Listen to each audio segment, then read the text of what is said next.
Once you decide to do work in a certain area, the universe gives you the most challenge in that area so that you can become the expert. Any change requires that persistence and perseverance and determination. And let's actually make this a vision. Rather than something that is quantifiable, let's focus on the quality of that vision.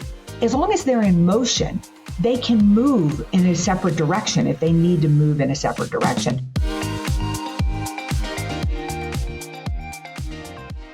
Welcome back to I Can Fit That In, the show where ambition meets alignment. Today, I am joined by Meredith Elliott Powell, a business growth strategist, keynote speaker, and award-winning author who helps her clients turn uncertainty into a competitive advantage. Meredith's work focuses on navigating change and equipping organizations to grow, even in the most unpredictable environments. And I'm excited for us all to hear her perspectives today.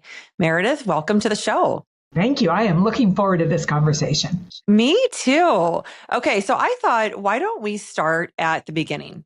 How is it that you turned your career into something that is so inspiring and so impactful? And just walk us through kind of what is it that really drove you to get to this place where you do this work? Yeah, it's such a good question because I don't think I ever knew what really drew me to this work until one day I was doing a podcast and somebody said, could you just give us your background, kind of walk us through your career?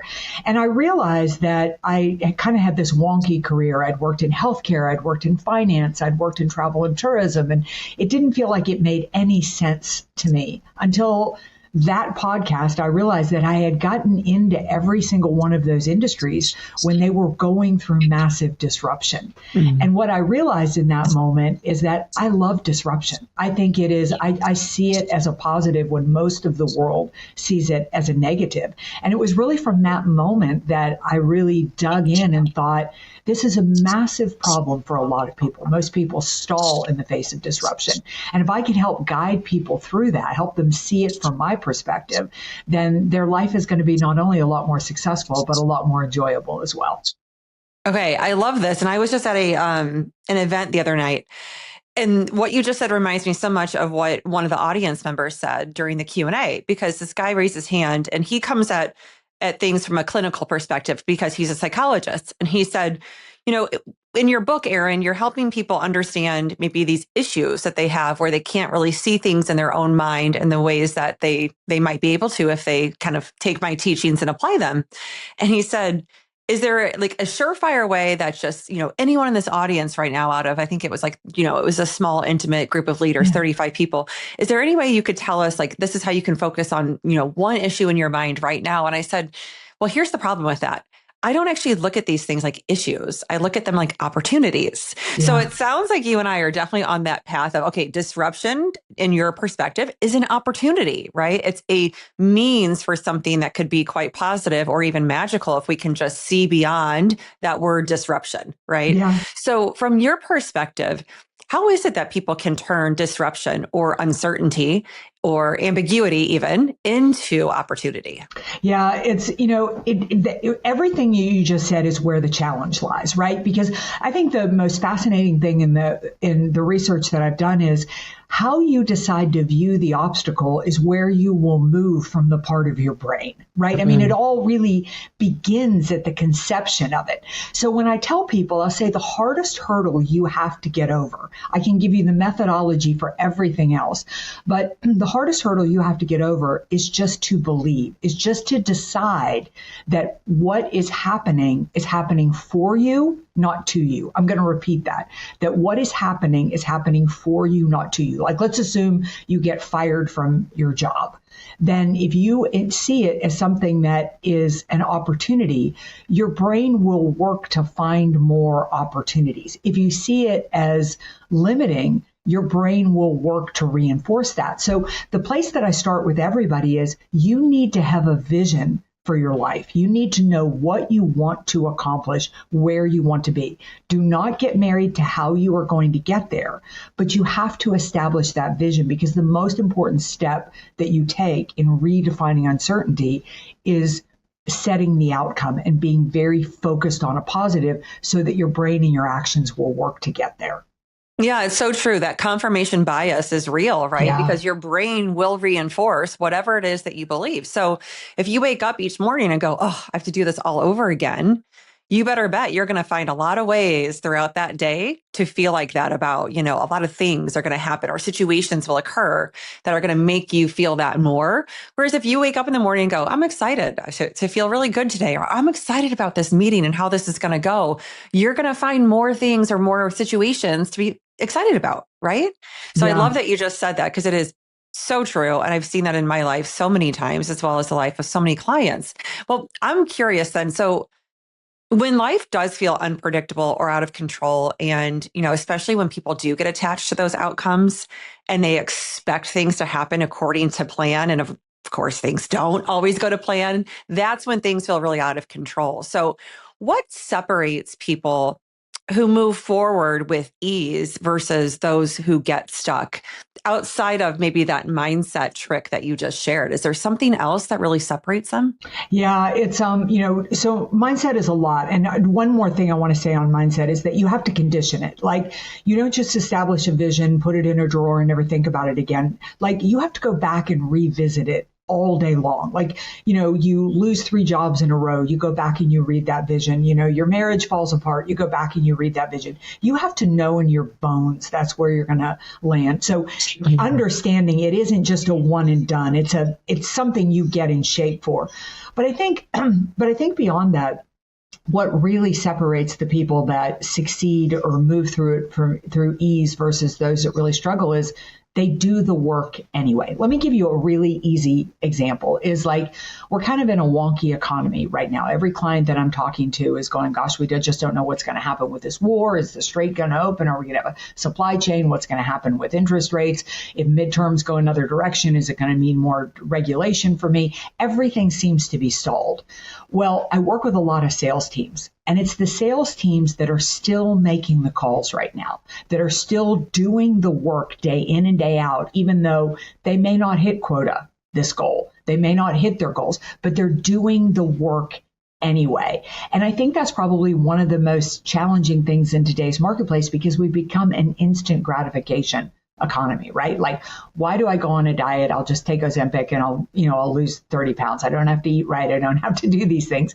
And if I make 3 sales calls, I expect to land a deal. If I, put 3 job applications out there, or I went on 2 dates, why am I not happily married? The difference that separates people is, do you continue to do the work even though the instant result is not there? Oh my gosh, that is just beyond true, right? Yeah. Like any change, especially if we're considering change by design, requires that persistence Yes. and perseverance and determination. And, we all know nothing happens overnight. And of course, if someone sells you a overnight fix, run the other way, because it is not real. It's like, it is snake oil, people. And it reminds me of also just resilience. You Yes. have to be resilient throughout whatever change it is you're trying to bring into your life, because most likely it's not going to be easy. Most likely it won't be fast, but it will be worth it, right? So you have to be resilient throughout that. So what would you say? I mean, you talk a lot about resilience, as I do. And so what do you have to share with people about, like, not just pushing through, but really maybe sustaining their performance and their energy over time through that resilience and by building that resilience? Yeah, I think, you talked a moment ago about expectations, and I think expectations are they're a recipe for failure, right? Like, if I expect something, I expect the fact that everything's going to go right.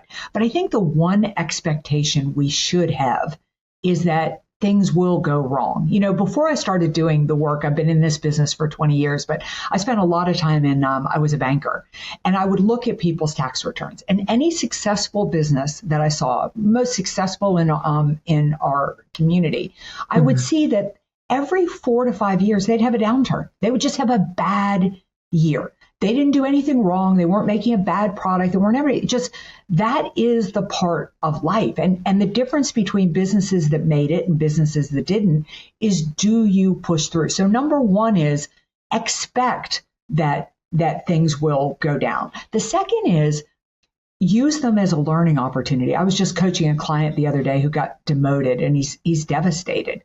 But I said, he's like 30 years old. I'm not sure he can get to the level he needs to get to had something like this not happened.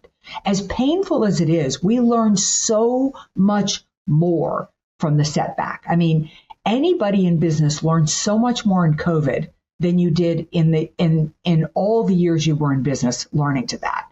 And so embrace it. And rather than see it as a failure or a setback, go, what is in here for me to learn? And how can I embrace it and understand it? And again, I think we're back to seeing the opportunity in it. But I think we have to expect that it isn't going to be all rosy. And the thing that it isn't, it's good because there's opportunity to learn, and you cannot grow to the level you want to without a setback. That is so true. I mean, it is that kind of experience that really pushes you to that next level, right? It makes you get creative. Yes. It makes you build connections that you otherwise might not have tried to or even noticed that you could start to build. And it also makes you step out of your comfort zone, right? Yes. I mean, you kind of, sometimes life just forces you to. It reminds me, I was talking to a friend the other day, and she's been on leave, essentially. She left a company about a year ago, and she's had many things to focus on. She had to transition her parents to elder care, and she had a massive home renovation that had to be done. And, she was saying, okay, now I'm getting back out there and I'm going to, go for my next role. And, I was like, oh, what's your story? Like, tell me what your story is, and Yeah. she's like, I'm kind of toying right now I was on sabbatical, and then I'm toying also with, I took a mini retirement. And I said, oh, I don't like either one of those. Yeah. And she's like, well, why? And I said, this is intuitively what I feel. Sabbatical to me feels a little bit weak at this point in your life. It just does, especially the way that you say it. And I said, it might not feel weak for someone else, but the way that you say it, it does. And I said, the other one, the mini retirement, makes you sound way older than you actually are. And so I said, what if you just tell the truth? And you tell it with energy, and you tell it with positive intent. You know what? Life threw me some curveballs. There were some things I needed to manage. One was a home renovation I didn't necessarily plan for. And the other one was transitioning my parents to elder care. Those are two things that really mattered that I needed to give my energy to. I'm like, who's going to fault you for that? and who's not going to be able to relate to that, right? Because we all go through it. I do think there's, I love that you said that too, because I think one of the most valuable qualities in the face of uncertainty is authenticity. I was working with a client the other day who's really struggling in his business, struggling a lot. And I said, just call every client you've got and say, I need business. Like, you know what? And people will help you. They get it. They're feeling the same thing. They will dive in and they will do what they need to. That being authentic and being open, that it isn't just all easy. I think people really relate to that. That's so true. And, you're so right about how businesses iterate over time, and they do have down years. And, I think it's those down years that are those building years. Yes. Sometimes you have to rebuild, or you have to build something new. And again, it doesn't happen overnight. So it just takes time and energy and effort, and a lot of times reinvestment, right, to get it to that next level. And that's a very real thing. So I love that you shared that, because there are tons of executives that listen to this, but there are a lot of people who are business owners listening to this show. So such a good point. What would you say is something for someone who feels maybe a little bit overwhelmed right now? Maybe they are that business owner, or they are that leader in sales. Where should they focus to regain a bit of a sense of maybe clarity or control in this kind of environment that we're in at this point?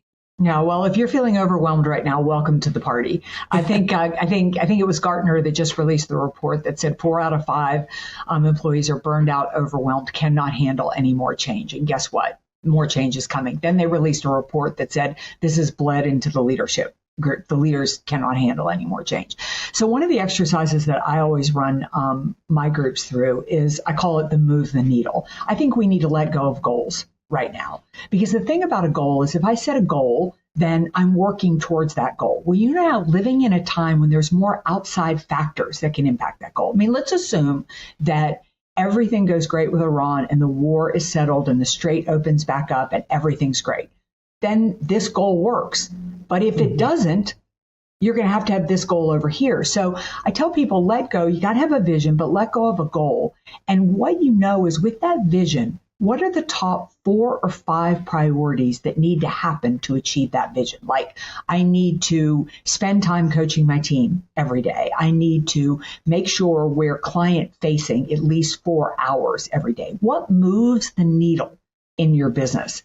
And then make sure every single day, those are the tasks that get scheduled first. And it works in your personal life too. Like for my own move the needle, there's the part that is my business. And number one thing I do every single day is make sales calls. I look for business. But another thing I do is I schedule time with my husband, and I make sure, our kids are grown now, I make sure at least twice a month we have something on the calendar for the kids. So I want that if you looked at my life, it reflects my priorities. And my priorities are to have a successful business and to have a really happy marriage and happy family. And I have to schedule those first. So I moved away from goals, and I just have everybody saying, if you're overwhelmed, all we're going to do is move the needle. And if you're moving the needle, you're progressing, you're moving forward, so that if the outside forces change, you can navigate to where you need to navigate. But I think people are burned out because we're not achieving goals. And it's impossible to achieve goals in a marketplace that is moving this fast and being disrupted this often. You're so right. And you know, it's so funny, Meredith, because there's a lot of synergy, as you and I know we've talked before, in our perspectives and outlooks on life and business. And, you know, I see a lot of times with these smart goals, you know, these measurable goals, people get so tied to the data side of it and that quantifiable piece of it.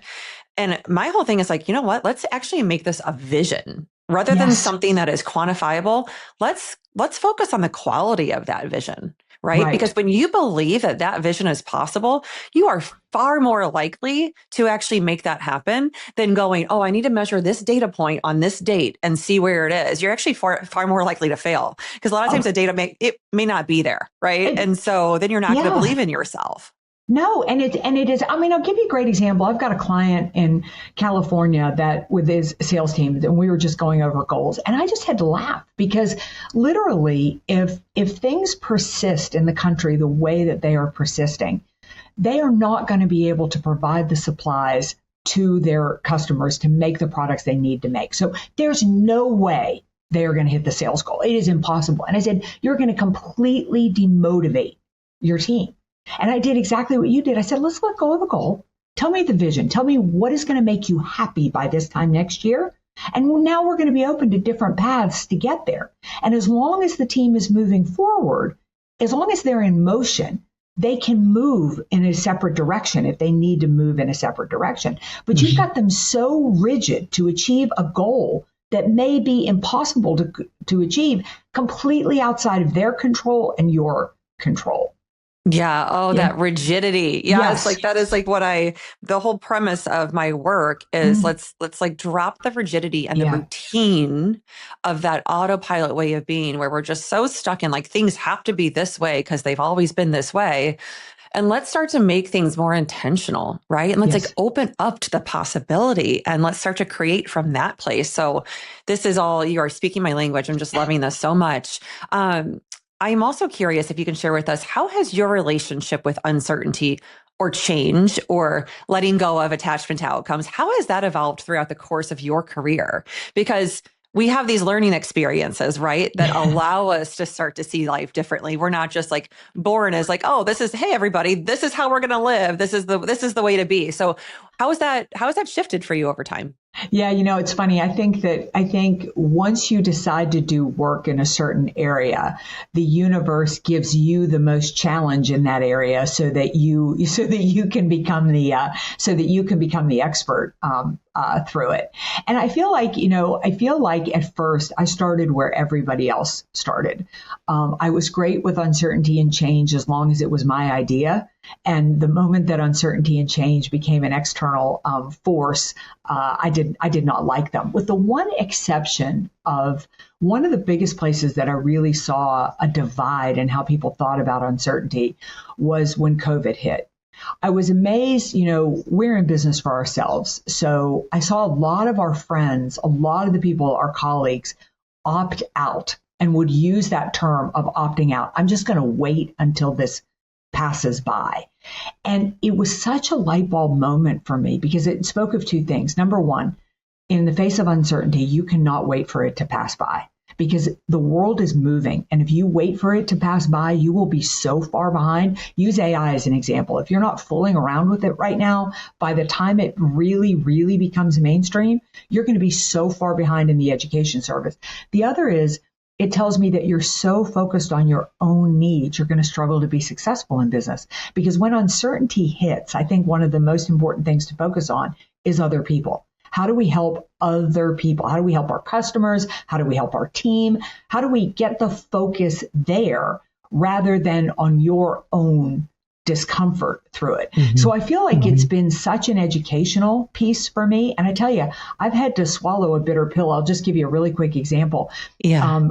I had an international speaking engagement I had one in Finland and one in Bangkok.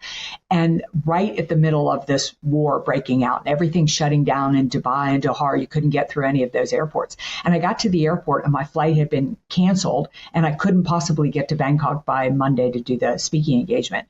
And my first thought was, okay, I can't get there. And then I was like, oh my God, I tell people they have to get through this stuff. I got to figure it out. I went to I had to call my client. We had to get everything reworked around all that. But then the airline kept telling me I can't get there. It's not possible. It's not possible. And I had to go through 3 agents until I finally figured it out. And I basically spent 4 days on airlines getting from all 3 speaking engagements. But my point was, it threw me a curve and I get it. I wanted to give up. I'm like, I could go home for the weekend. I could hang out with my husband. I could play a little golf. I didn't want to spend a week on an airplane, basically getting one. But you have to push through it. So it throws me curveball where I get it. I understand. I want to give up.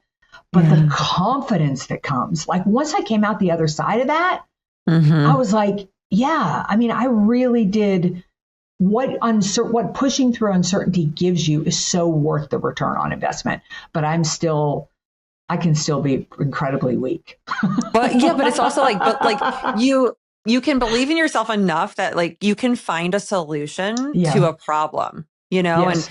and I think it's amazing when there's this notion sometimes that we're on our own, that we've got to figure everything out on our own. And how much can we also rely on others to give us some help, right? And you kind of said this earlier, but sometimes when you just say to someone, hey, I need to tap you in if possible, because I need a little help here.